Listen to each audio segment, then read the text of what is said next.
Good morning, everybody. Today is Thursday, September 15th. I'm going to try to do a quick video review of a video that was just posted yesterday of Senator Rand Paul clashing with Dr. Fauci on Capitol Hill. So I did watch this. It's only 6 minutes. I did watch this yesterday, not in a lot of detail. I think it was last night, actually. But I do want to review it, and we'll go through some commentary on this, and we'll see how this matches up with some other things that I've described recently, such as strategic stupidity, or I think the name is Potemkin stupidity. So Potemkin, if I'm saying that right, even I've read it a couple times, but I don't exactly have it in my mind right now because I had to travel last week, and I'm still kind of getting my land legs, so to speak. Let me look it up myself real quick if I have it right here, which apparently I don't, or I do. So the whole idea behind some of the essays or articles or blogs that I've written recently on stupidity is to help all of us understand stupidity at a better level, because we're exposed to so much stupidity these days. I think we really have to understand it. For example, I find value in being able to see things, identify them, describe them, and kind of put a label on them, especially if it's not my own label, because that provides, if I've read a description from someone else, for example, and then I can apply that label to something that I'm observing, then in a sense that provides some level of independent confirmation of my experience, right? Because I can say, gosh, that looks stupid, or that sounds stupid, or what he's saying is totally stupid. But if I can go beyond that and say, wow, he's fitting the mold of classic bullshit, according to Professor Harry Frankfurt. I think it's Harry, sometimes I think it's Henry, but anyway, Professor Frankfurt from Princeton. If it fits the mold that he's already described even 10 years ago, then that provides me some level of independent confirmation. So that's how I see it. The same thing is true. The same thing is true, but it's also practically identical to being able to describe logical fallacies. So, for example, the first level of identifying a logical fallacy is you say, this is bullshit, it doesn't make sense. That's where you start. But if you understand logical fallacies, then you of course can go to a deeper level and say, oh, well, it's this particular type of fallacy. And this is a known, recognized logical fallacy that you can find in textbooks. And again, that provides some independent confirmation, which helps you or helps me feel more confident in our evaluation of these things, rather than just saying it's bullshit, or he's lying, or man, that guy's a bullshitter, or whatever. You know, the kind of like the first level of perception. If you can go to another level of perception, I think that we all benefit from that, because it strengthens our conviction. It strengthens our conviction in what we're perceiving as being so offensive. So again, I'm looking for this series of articles on stupidity. Of course, I've saved all of them, but for some reason they're not right in front of me. Here it is. Here it is. Yeah, Potemkin stupidity. Potemkin stupidity. That's what I was looking for. Obviously it's an unusual word. It's not even English. I think it was actually, from Russia. So Potemkin. So Potemkin was a famous kind of politician, person or diplomat or whatever, who created fake cities in Russia to make Russia look more populated and more successful and flourishing and etc. So he literally, according to the myth, he literally created a facade to give, I think it was like whoever his queen was at the time. I think it was Elizabeth, but that may not be correct.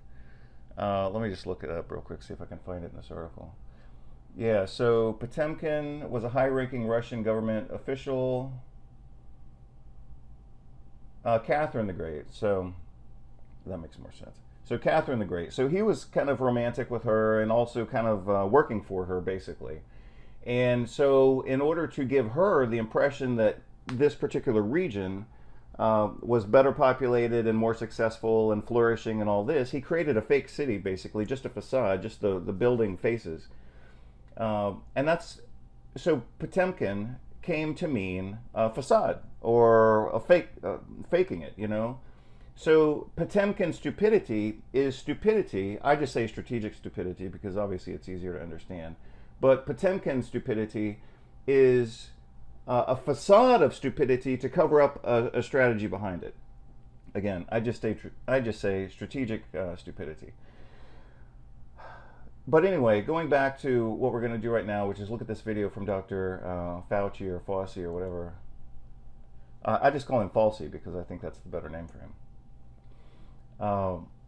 Let's take a look at this and see if it falls into these predetermined molds of stupidity. And I think that'll help us feel better about it and understand it better and feel more confident in our evaluation. Again, if we just say, oh, this is stupid, that only takes us so far. And I think that people have to, I guess maybe it's the combination of this.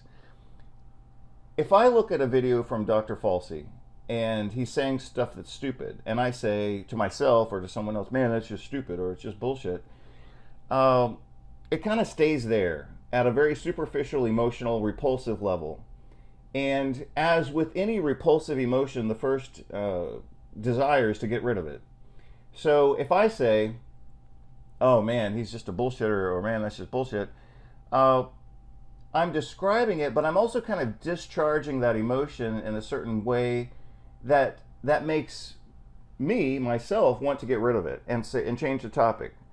So, you know, the instinct, I think, would be to get rid of it and think of something else or change the topic, but not take action. And that's what gives these imbeciles their power, is because people get confused and repulsed by their stupidity. And that's part of the strategy. And I described that in some blogs on stupidity before I left.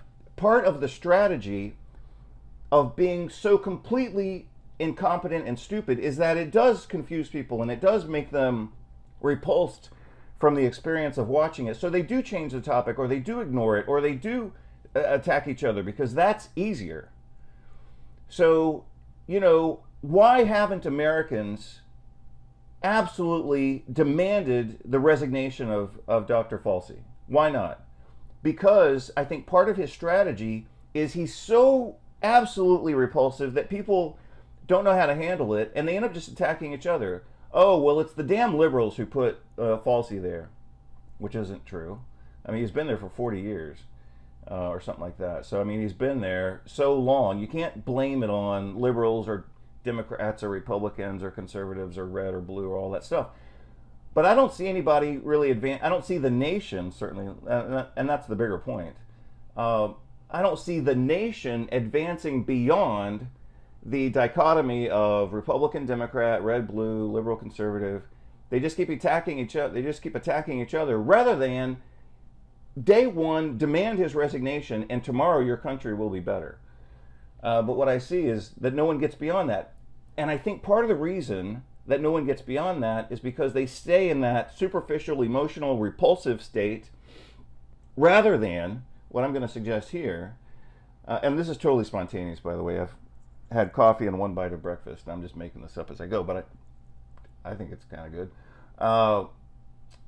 If people can see things, hold on to it long enough to understand it, you know, intellectually or a slightly deeper level, and convince themselves that they're right, I think they would then be more likely to demand change. If people stay in that superficial, emotional, repulsive level, it's a hot biscuit or a hot potato, and you want to get rid of it, right? So I'll say he's a bullshitter. Man, let's go ride our bikes, or change the topic, or it's the damn liberals, or it's the damn Republicans, or whatever. But I don't see anybody, like I said, on a national level getting past the superficial bullshit to then initiate a legitimate change. I mean, we've been doing this pandemic thing for 2.5 years, and this guy still has a job. I mean, this is just absurd. That he's dominated the entire conversation. I'm going to say something else in just a moment, too.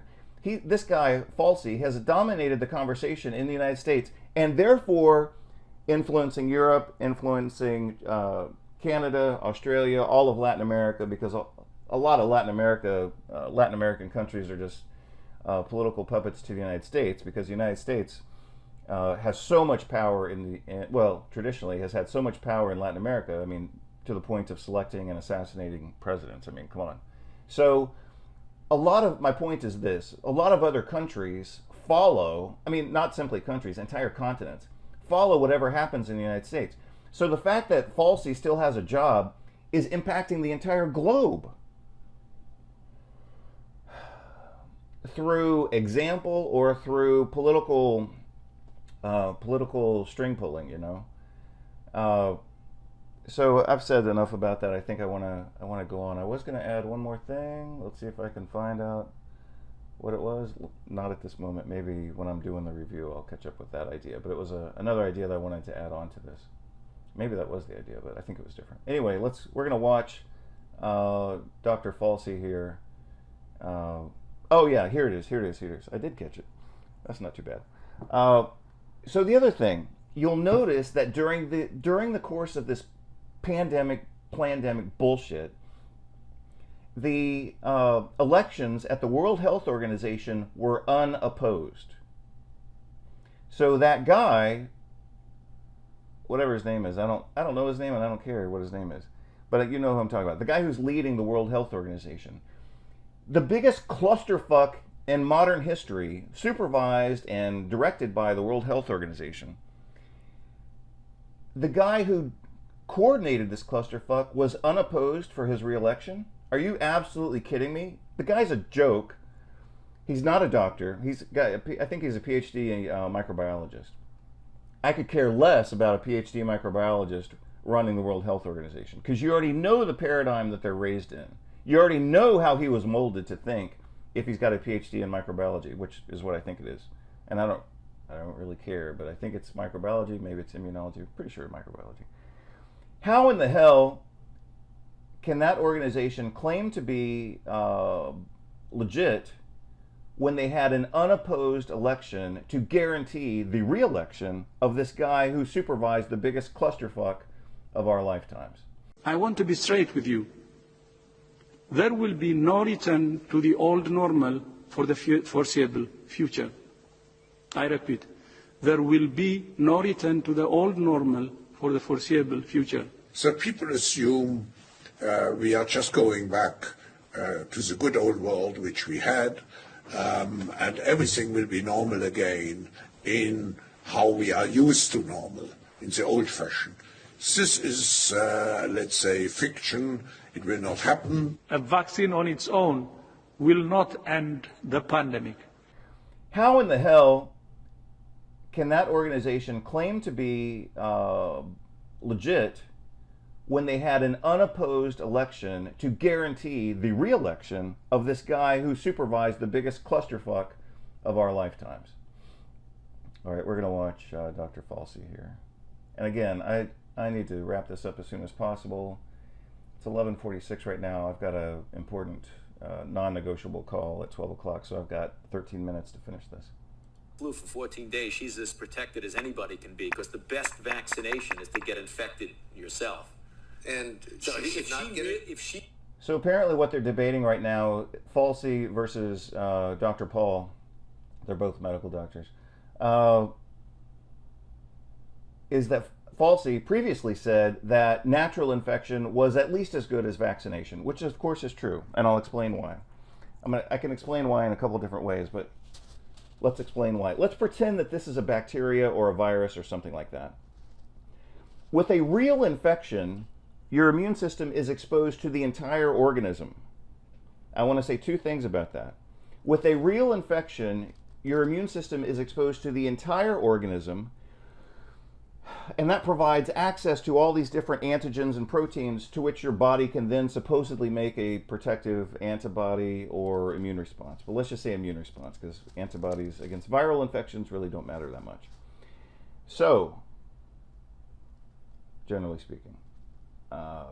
So, when your body is exposed to a natural, normal virus or a natural infection, your immune system can select through a random, it's actually a random selection process. VDJ, I think it's called VDJ recombination, but anyway, that was from 25 years ago. Your body can select, your immune system can select what it's going to attack, and it ends up attacking a lot of things to find out which one is the best target, right? So your immune system can attack here, it can attack here, it can attack here. With a vaccine, most commonly, and especially with these COVID vaccines, they've only created, let's say this is the spike protein. In this case, it would be the beak protein, but let's just say spike protein. They've created these vaccines that only provide the spike protein, so the immune system only sees this and supposedly only creates antibodies against this. Well, what would you rather have? Would you rather have an immune defense that's attacking this entire microorganism? Or would you rather only attack this? Well, I mean, it's just a different analogy, but I was going to say, arguably, the organism could survive even if you attack this. He could still probably survive. But obviously, if the immune system is exposed to the entire organism, it has more targets to hit rather than focusing on a single target, which was the biggest pharmacologic mistake. I mean, this is one of the biggest pharmaceutical blunders in the history of medicine, was that they created the vaccines to target only one protein, and the worst of all proteins, which is the spike protein. The normal immune response against coronavirus isn't the spike protein, it's other proteins that the immune system uses to defeat the virus. The other thing is this. With viral infections, this is a very important point that no one has made. No one's making this point. With a natural viral infection, you have a combination of pro-inflammatory signals with anti-inflammatory signals. So it grooms and matures the immune response in a different way. Let's just say it's a little more balanced, maybe. Let's just say it's a little more balanced. I guarantee you, if you study viral infections like I have, you'll see that a natural viral infection has a combination of pro-inflammatory signals with anti-inflammatory signals. So it's a more nuanced immune response and a more nuanced and balanced, let's say, physiologic response. With vaccines, when they only provide one pro-inflammatory signal, excuse me, the immune response that develops from that is imbalanced and certainly not nuanced. So those are my two important points with my model here. Microorganism.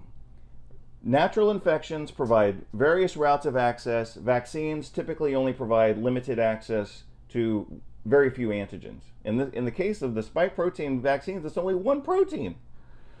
Meanwhile, the legitimate immune response wants to attack from all angles. And of course, the reasons are obvious.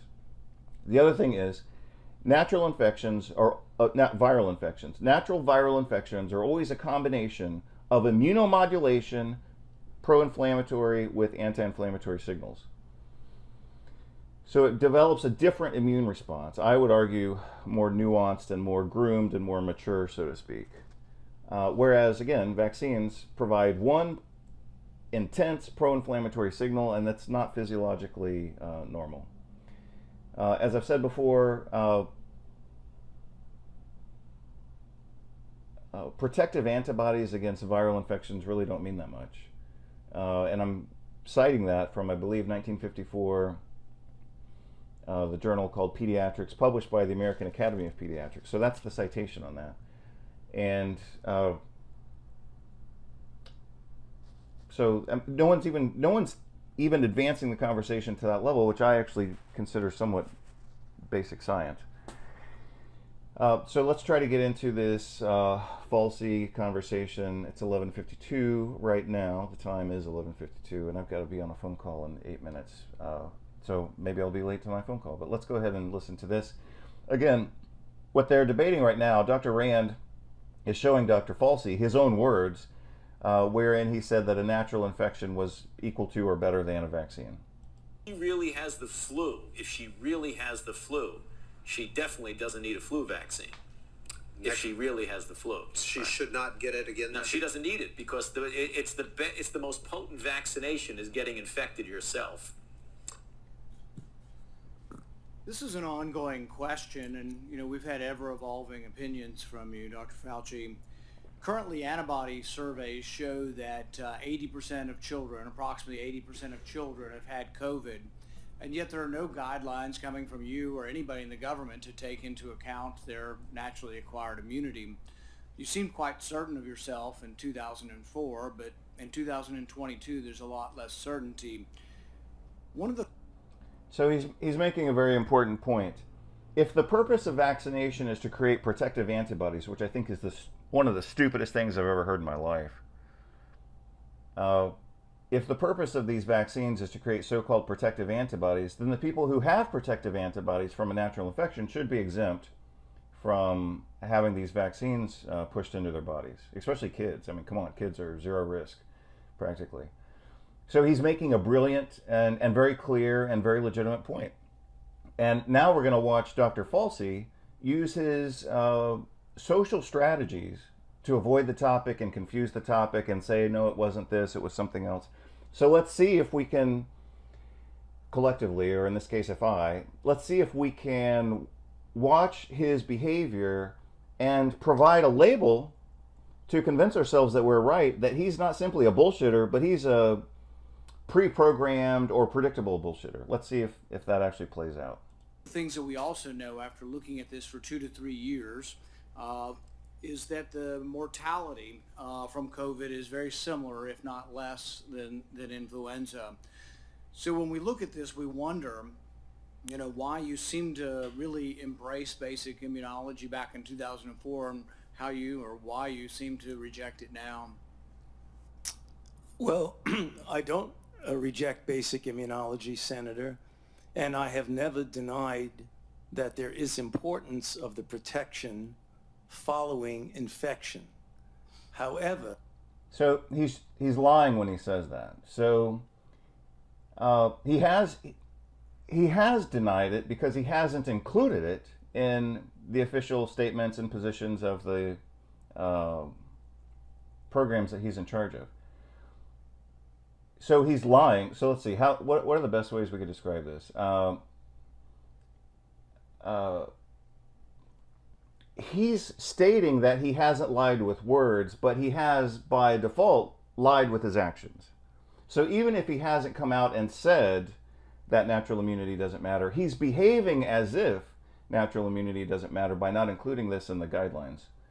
So that was pretty good analysis. I'll take that. So he hasn't. He's trying to, and he's done this before. He's trying to be very literal, and he says, well, I haven't lied with words, but he has lied with his actions. as we have said many times, and as has been validated by the authorization by the FDA through their committee and the recommendation by the CDC through their committee, that a vaccination following infection gives an added extra boost. And that film that you showed. So he says that it provides a boost. Okay, well, that still doesn't justify the program.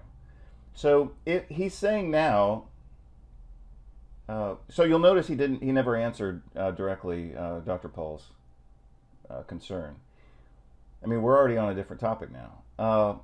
So he's saying that the vaccines can help, or now he's trying to say that the vaccines on top of a natural infection is even better. That may be mathematically correct, but the question becomes, is it clinically relevant, and is it worthy of being a national priority? I'm guessing it's not relevant, and I'm guessing it's also not worthy of being a priority. So a better approach would be to use, vitamin D for $3 a dose. That would be better than these, injections, I'm quite sure. So it's just a different route that we could be taking, but you'll notice he's limiting the conversation. His answer is going to be pro-vaccine. And that tells you that everything he says is going to be bullshit to support that conclusion. Is really taken out of context. I believe that was when someone called in who had had a reaction to a vaccine and asked me So again, I have to call bullshit on this. First of all, what he's saying right now, he himself did not contextualize in his response. So I don't know if the original conversation included that or not, but he didn't say that it was. He didn't say his decisions were based on that. He didn't say in the clip that was provided. He did not say there, if she's had an infection and she has an adverse response, then obviously she's not a candidate for vaccination. He didn't say that. He just said she's had a natural infection. She doesn't need the vaccine. So he, through human error or just being a normal dude or making a mistake or whatever, he didn't clarify that in his response, which was used by Dr. Paul, and I can't say if it was out of context or not. And I don't really care. Because that's not the major point. So he's backtracking again to try to look for any out that he can, because no one gives a damn about these kids and adults who are having adverse effects to these vaccines. And yet now he's saying, well, I was basing my decision on someone who had had an adverse effect from the vaccine. Well, why doesn't that matter now? So he's been caught twice by Dr. Paul for saying something previously which was actually logical, and now he's kind of all over the place, dancing around so that he can reach the conclusion that he wants to reach, which is he's going to push vaccines on everyone. Through a telephone in the interview, if they should get vaccinated again. So it was in the context of someone who had a reaction. And as a matter of fact, Reuters fact check looked at that and Reuters is irrelevant. I mean, they're totally bought out by corporate interests. So the fact that he's using a fact checker that's paid off by corporate interests to fact check his pro-corporate stance, completely irrelevant. And furthermore, I mean, it's kind of stupid. He's a doctor, and he's been the multi-decade director of the NIH, this aspect of it. So why in the hell would he use as justification something from Reuters? I mean, who cares? I mean, why would he shouldn't be referencing them. Said Fauci's 2004 comments Look how do nervous not he is. contradict Look at his handshake. his pandemic stance. Actually, words don't lie. If you look at the words behind me, we can go over them a little bit at a time. She doesn't need it because the most potent vaccination is getting infected yourself. It is true. It is true, Senator. It is a very potent way to protect. So when you're trying to tell us that kids need a third or a fourth vaccine, are you including the variability or the variable of previous infection in the studies? No, you're not. Because when you have approved vaccines in recent times, and the committees that have approved it for children don't report anything on hospitalization or death or transmission. They only report that if you give them the jab, they'll make antibodies. And you can give kids hundreds of... And these antibodies are just stupid. The COVID virus does not transmit in the blood. It transmits from cell to cell. So if you've got a bloodstream, I hate that word, bloodstream, but if you've got a bloodstream filled with antibodies, but the virus itself is transmitting from neighbor to neighbor. So let's say these are two epithelial cells. These are two epithelial cells. You've got a virus here that's going to transmit directly into the next cell. If the bloodstream here, again, I hate that word bloodstream. It just sounds so 1700s to me. But if you've got blood here that's filled with antibodies, they're never going to see the virus because COVID virus transmits from cell to cell, not via the blood. So this is another reason, on top of the reasons we've had for the past 50 years, that these protective antibodies, I mean, the whole thing is just a joke. It's a bad joke played on an ignorant public and a professional population of medical doctors who are often just as ignorant, because a lot of doctors don't know what I'm talking about, even though it's, right out of the books and right out of the journals. So let me see what I need to do right now. The time right now is 12:02, and I did agree to a phone call at 12 o'clock. So unfortunately, I'm gonna have to pause this and then come back to it, because I don't want to leave that other person wondering what happened to our conversation. So I'm going to pause this right now, and I'll come back to it again. Right now, it's exactly 12:03, so let me get off of this, and I'll come back as soon as I can.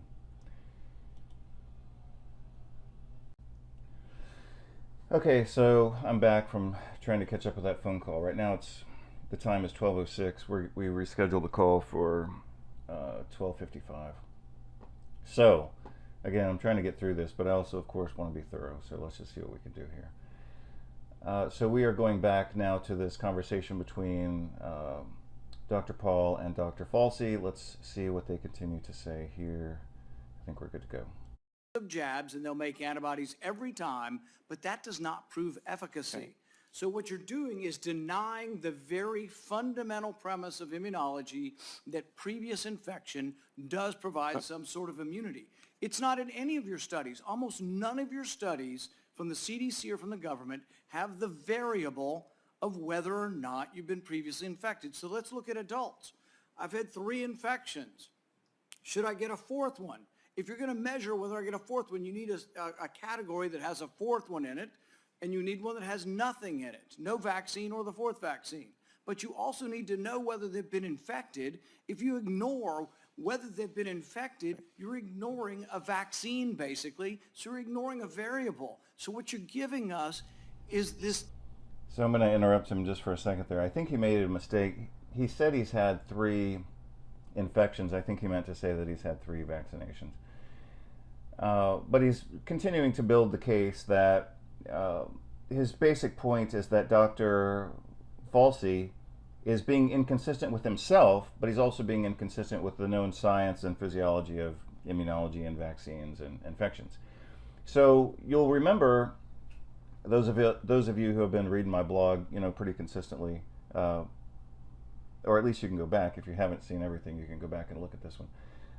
One of the things I said in one of my earlier posts when I was talking about strategies used by manipulative people, one of the key things to look for with them is inconsistency, because that is a signature of manipulation, but it's also a strategy of manipulation.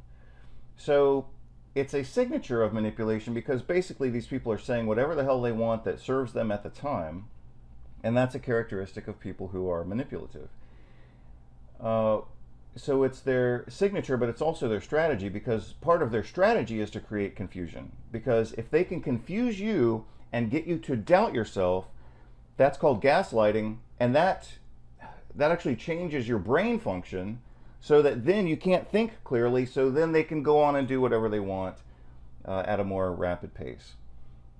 So again, Dr. Falsey, every time, and I don't spend a lot of time, I actually try to ignore this whole topic to the extent that I can,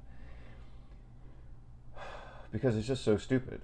However, I also think that I can provide a good service by providing some level of analysis with what's going on here. So, what I had said earlier at the start of this video is, let's see if Dr. Falsey falls into his own hole, so to speak, and falls into these patterns that are easily predictable and definitively characteristic of manipulative behavior. Right now, he's falling. Every time he opens his mouth, he's falling into a hole that declares to you and declares to me that he's just a bullshitter, and he's going to say whatever he wants to push these vaccines. That's apparently his agenda, and that's why he's in power, apparently. So remember what I said recently when I was talking about stupidity and how it kind of works as a system. The stupidity system is set up to achieve goals contrary to what the goals should be. So this guy's job, Falsey's job, as head of the NIH section on immunology and allergy and infectious disease, his job should be to protect the health of Americans. But he's obviously not doing that job. But he's serving someone's interest, otherwise he wouldn't still have his office. So if he was a complete failure to the people who run the country, then they would kick him out. They'd get rid of him. They'd find some way to get rid of him. But the fact that he's been a complete failure to the American people, and the world population for that matter, as I mentioned before, because most countries follow what the US does, the fact that he can fail so miserably and still have his job tells you he's not failing. He's succeeding in achieving the goals of his paymasters. You decry, and people decry, vaccine hesitancy. It's coming from the gobbledygook that you give us. You're not paying attention to the science. The very basic science is that previous infection provides a level of immunity. If you ignore that in your studies, if you don't present that in your committees, you're not being truthful or honest with us. Senator, if I might respond, I have never, ever denied fundamental immunology. In fact, See, again, this is the same thing I already described. He's doing it again. He's being literal with his words, but inconsistent with his actions. And I think what he does now is he's going to start saying, well, I'm not in charge of this committee, and I'm not in charge of the FDA, and I'm not in charge of the vaccine committee. Oh, come on. He's got enough power for enough time to totally turn this thing. But again, he's going to be literal. He's strategically literal when it serves him. But he's completely inconsistent and evasive beyond that narrow definition of being, oh yeah, I'm telling the truth, which is what he keeps saying. He says, I'm being consistent. He's being consistent within a very narrow example and definition of what consistency or truth-telling would be. in fact, I wrote the chapter in the textbook of medicine. Is it any on of the- fundamental. Who cares? So, for example, he just said that he wrote a textbook or he wrote a chapter within a textbook on I don't care. Medical textbooks commonly are written by people who are paid by drug companies to subtly push their products and paradigms within those books. So the fact that he wrote a section in a book, I don't care about that. But here's something that I do kind of care about. Dr. Falsey has published, of course, some peer-reviewed research. Whether he wrote it or it was written by a ghostwriter, I don't know, and we'll never know. But it has his name on it. In those articles, under his name, is mention of the importance of nutrition for its antiviral effect, and I think that this article was specific to HIV infection. And this was probably back in the 80s or something like that. So he has been aware, let's say for 30 or 40 years, he's been aware that nutrition plays a role in the inhibition or retardation of viral infections. So why, 30 or 40 years later, no one has mentioned this? No one at the government level is talking about nutrition, even though he knew about it and he authored the paper, or at least co-authored the paper. I kind of think he was the only author, but maybe he was the second author. It only had one or two authors. So he was either the primary or the secondary. So again, let's just watch how evasive he is. Any of the guidelines, immunology. any of the guidelines for vaccines, You know- do any of the guidelines for vaccines from the government include previous infection as something to base your decision-making on with vaccines? Do any of the guidelines involve previous infection? That's why you're ignoring previous infection, because it doesn't involve any of the guidelines. And furthermore, we've been asking you, and you refuse to answer, whether anybody on the vaccine committees gets royalties from the pharmaceutical companies. I asked you last time, and what was your response? We don't have to tell you. Right. We've demanded them through free. Yeah. So here, I'm gonna ask everybody a favor. I'm gonna ask everybody from the bottom of my heart. You can see this is a picture of a heart. I actually bought this in Porto, Portugal, the year before the pandemic. So I bought it directly from the artist himself. I think it's kind of ugly, but it is a heart. Anyway, I'm asking you from my heart. Here's a favor I need from Americans, and everybody else in the world for that matter, but especially Americans, because Americans just do this and they don't stop doing it. Stop fighting among each other for a year. If all Americans said to themselves for a year, we're not going to attack white people, we're not going to attack Latinos, we're not going to attack black people, we're not going to attack anybody else, we're not going to attack any ethnic group, we're not even going to say bad words to our friends about them, because you know there's a lot of racism in the United States. And I grew up with some of that myself. I mean, I grew up receiving some of that, which is kind of odd. But I grew up watching my grandparents my grandparents were racist. I mean, I grew up seeing it. So I'm not saying it's everybody else. It was from my own family. I mean, I've seen it. But what I wish Americans would do for a year is stop talking about whites, blacks, Asians, Latinos, Muslims. Stop talking about it. Stop talking about Democrats and Republicans.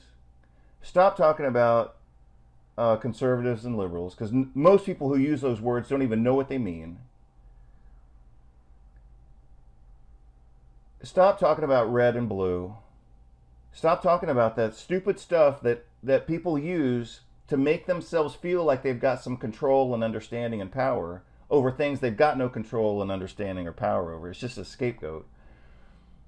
Focus on the globalist agenda, and that's what's going to make your life better. Fighting with your neighbor isn't making your life better. Otherwise, America would be a great place, and we wouldn't have all these problems. Like the fact that we've got the most technologically advanced and richest and most resourceful and biggest country, arguably, in the world right now. And we have no mass transit infrastructure. So anyway, the point is, if Americans would for 6 months, or 3 months, if Americans for 3 months would stop fighting among each other and address directly this globalist, technocratic, pharmaceutical takeover of the government, focus on that for 3 months, and your life in your country and your society and your community and your family will forever be grateful and better off. You know? That's what I want to see happen. Freedom of Information Act, and what have you said? We're not going to tell you. Yeah, so look, so in this case, Rand is trying to hold Falsey accountable and saying, look, apparently you guys are being paid off by the drug companies because you're not even willing to state that that's not happening, which by default kind of makes it look like it is happening. And watch Falsey. He's going to be evasive again. But I tell you this, when we get in charge, we're going to change the rules, and you will have to divulge where you get your royalties from what companies, and if anybody in the committee has a conflict of interest, we're going to learn about it. I promise you that. Mr. Chair, can I respond to that, please? May. Okay, there are two aspects for what you said. You keep saying you approve, you do this, you do that. The committees that give the approval. So here he is. He's being evasive again. He's being literally truthful within a context of being a complete fraud and mismanager of this whole thing. Our FDA through their advisory committee. The committees that recommend are CDC through their advisory committee. And you here's the deal. Falsey, is in charge of the NIH Department of Allergy and either in immunology or infectious diseases.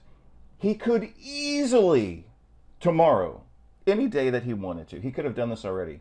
He could easily either author a paper or initiate primary research. I mean, he's in control of this. He's in control of this conversation through his position. He could easily author a paper or conduct the research to support the position that we need to optimize immune status and thereby optimize nutritional status of everyone in the United States, and that's a national security goal to protect the country. We need to have healthier citizens. To have healthier citizens, we have to provide them the nutrients that they have, that they need. Right now, you've got 60 to 80% of Americans are deficient in vitamin D, 30% deficient in zinc, and let's say at least 15% deficient in selenium. Those are all anti-inflammatory, antiviral nutrients. So he could have said that. I mean, he could say that. He could write that out on a text message next time he's on the commode. The point being, sorry, that was a little distasteful, but you know what I mean. He could have easily turned this thing around already with hardcore, known, proven facts. And he's chosen not to. To the consequence of the misallocation of billions of dollars in the United States, and tens of thousands or hundreds of thousands or globally, millions of lives. Saying, I'm the one that's approving a vaccine. I mean, this guy he's so evasive. He's so evasive. Now he's saying, look, I'm not in charge of all these committees. No, technically you're not. So again, he's being strictly truthful within a very narrow range. But he's got total dominating influence over these same groups, even if he's not sitting at the head of the table. Based on certain data. So I don't really understand, with all due respect. Yeah, no. I don't understand. That's part of strategic stupidity. That's part of Potemkin, if I'm saying it correctly. That's part of Potemkin. That's part of Potemkin stupidity, is pretending that you don't, or a person, pretending that they don't understand, and then using that as a virtue signal for false humility. It's exactly what he's doing. He's saying, I don't understand, I'm innocent, and I'm just doing the best I can here. That's the game he's trying to play, because that evokes confusion, inertia, lack of action, and also sympathy. So he's saying, I just don't know, or I just don't have that power. He's got all the power in the country to turn this thing around, and now he's saying, oh, I just don't understand. I'm going to rewind that just for the few seconds that it is. I don't really understand. I mean, it's so offensive. For him to say he doesn't understand, he understands everything that's going on here. With all due respect, Senator. Look at him. Oh, now he's virtue signaling again. Man, I'm just trying to be respectful, and I want to understand. That's what he's saying here. I mean, this is so horrible. You're the one that said you would not reveal what companies gave you royalties, or what company gave the other scientists royalties. Gotta move That's on. what you told the committee. Senator Paul, Sir, you gotta move on. Could I please answer that? Briefly, You yes. keep asking committees. They're not my committees. They're the VRBPAC committee for the FDA and the ACIP for the CDC. So I don't have any idea what goes on. I mean, he's so offensively evasive. Listen to what he just said. I don't have any idea what goes on. He's the number one man in the entire country on this topic. He sure as hell better understand what's going on. So again, he's pretending to be helpless. The offensiveness of that is that it's repulsive. People can't grab onto it in the moment, and a lot of people aren't going to study it and kind of analyze it. But again, his use of language, when people don't know or they don't understand, they're avoiding accountability, of course, and in a sense, their evasion is justified. Because if they really don't know and if they really don't understand, then they really can't be theoretically accountable, except for the fact that this guy's been in charge of this whole area for 30 years or whatever his term has been. So even his evasion is false. Obviously I was looking for a better word than that, but his attempt to be evasive on something where he is in charge, he is the czar, he is the king of this topic in this country, and therefore for most of the world, because other countries either follow the United States out of respect, or they don't have the resources to create these complex systems, so they assume that the United States is getting it right, or they're forced to, because the United States will force them to agree with American policy, or the United States will say, well, now you're threatening American interests and we need to put more troops in our military base that's in your backyard. I mean, that's how America has controlled politics in Latin America for decades. You can look it up. It's called, I think it was done by Teddy Wilson, one of the earlier presidents, but the strategy was called America's Backyard. You can look it up.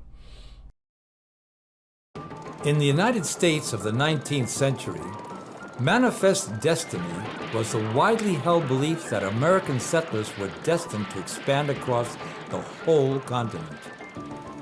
In 1904, President Theodore Roosevelt declared that the United States had the right to intervene in the internal affairs of Latin America. In his own words, this meant that if any South American country misbehaves, it should be spanked. All U.S. presidents that succeeded him have, in lesser or greater measure, continued to exercise their perceived right over a region often known as America's backyard.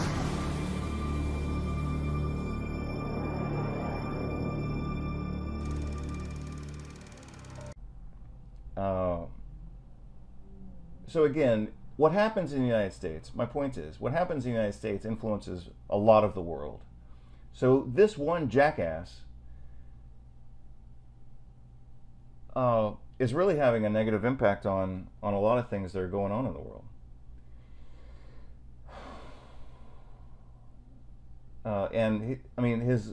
His evasion and deception and strategies are just so obvious that they won't reveal, as well as you won't reveal. Okay, we're gonna move on. We're over time. Senator Paul, you're over. Arguably, these politicians are being paid off. The concern that we should all have is that they're being paid off by drug companies to push this vaccine agenda. The fuck? They're being paid off to push this vaccine agenda through conflict of interest. Oh, there it is. Sorry, I was looking for my recording, which didn't land where it usually does, and I thought maybe it had gotten lost. But I see now that it's not lost. So anyway, that's the quickest review I can provide. I know that I used a little bit of vernacular, common language, profanity, but some things warrant profanity. Why do we call profanity profanity? Why do we call bad language bad language? Because it's visceral and forceful and clear. And sometimes it's a mistake. You know, people have emotional responses and they get pissed off, and sometimes they're wrong. So I'm not saying that, you know, all profanity is somehow a signal of clarity. It's not. But in this case, I'm pretty clear. And you know, a lot of us are taught, and I've obviously thought about this a little bit previously, but a lot of us are taught from a young age to don't be angry, don't get emotional, right? That's because our parents and, you know, the school systems and the church systems that a lot of us are raised into, they want to keep us calm and keep us quiet and keep us controlled. Because if we were to get pissed off, we might change things. And that's why we have, a lot of us are, you know, raised into this social prohibition against emotion.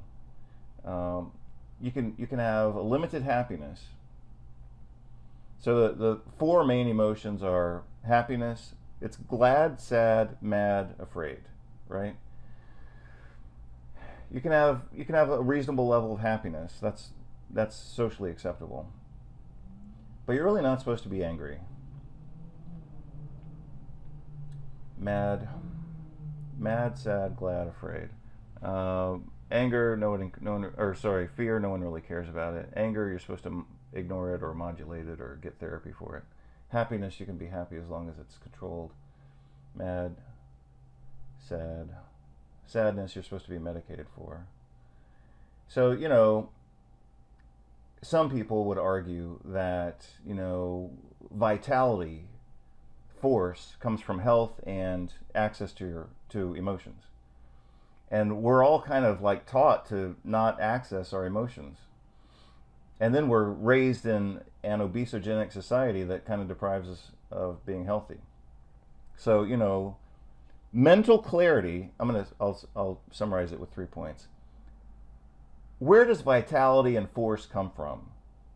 At least in my perception right now as I'm looking at my breakfast, which I'd like to eat. Where does force and vitality come from? It comes from health, which we're denied in many ways. It comes from mental clarity, which we're all denied in many ways. And it comes from access to emotions, which we're all supposed to deny, right?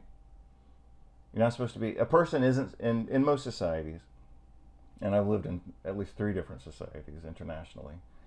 In most societies, you're only supposed to be a little bit happy, but you're not supposed to be sad. You need drugs. You're not supposed to be angry. You need therapy or some type of counseling or something.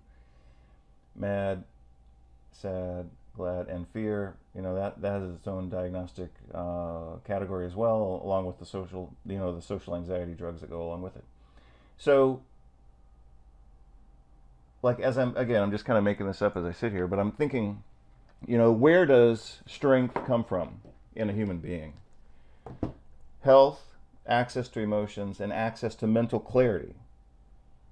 I see this as bullshit. I see this as offensive. I've convinced myself that I'm right, and that could still be a mistake, but at least for this moment, I've convinced myself that I'm right by referencing other independent perspectives which fit this mold of what I'm seeing in front of me. So, based on that, I have to trust myself and move forward and take action. That's exactly what I see as being blocked in the society. Through distractions and miseducation and medicating people out of their emotions and making them sick and obese and out of shape through an obesogenic society, which is contrasted to, like, let's say the United States in the 60s and 70s, when physical education was part of the curriculum and people were rewarded for being fit and strong. They had a classical sense going all the way back to the Greek era of what it took to move the body well, without injury, with mastery of movement and control. Those of us who remember John Kennedy, he affected our lives dramatically. He had a vigor, he had a youth, he had an energy. He took La Sierra High School and made that the poster child of his program to make America a healthy place, because he understood that if America was healthy, physically healthy, it would be mentally, spiritually, emotionally, patriotically healthy. I welcome this opportunity to speak to the people of America about a subject which I believe to be most important, and that is the subject of physical fitness. And I speak not only as President of the United States, but also as a parent of 2 children who I hope will grow up with those qualities of vigor and energy which we identify with the best of America. This should be a matter of concern to us all. A country is as strong, really, as its citizens. And I think that mental and physical health, mental and physical vigor, go hand in hand. Ready up! Class attention! 5 sets, start on ready!